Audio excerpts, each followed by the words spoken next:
La décadence intellectuelle est aussi un scénario à redouter. Et finalement, on a beau tourner dans tous les sens, l'autoréalisation est là. Ça remplace parce que les gens l'utilisent pour remplacer, et peu importe que ce soit mieux ou moins bien. La lecture des cartes Michelin a disparu au profil des GPS. C'est indéniablement plus pratique et performant. Nous avons perdu au passage une occasion de faire fonctionner nos processus mentaux supérieurs. Inévitablement, si l'on ne fait rien, on aura une courbe de décérébration corrélée à la multiplication des applications de l'IA. Dans de multiples domaines, les courbes se sont déjà croisées. Calcul, orthographe, dessin. Les optimistes voient l'émergence de nouvelles compétences, mais ils ne savent pas lesquelles.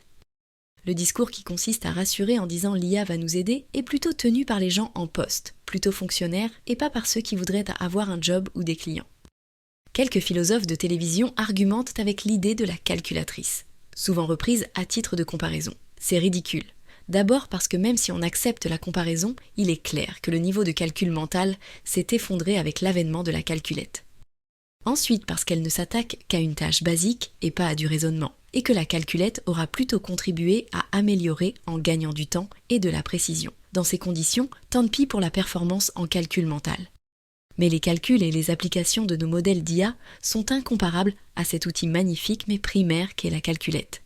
La plupart de nos raisonnements sont itératifs, et à ce jeu, l'IA gagnera toujours. Nos créations sont majoritairement issues d'un retraitement et d'une réinterprétation des informations vues, entendues ou perçues. Et à ce jeu aussi, l'IA nous surpasse.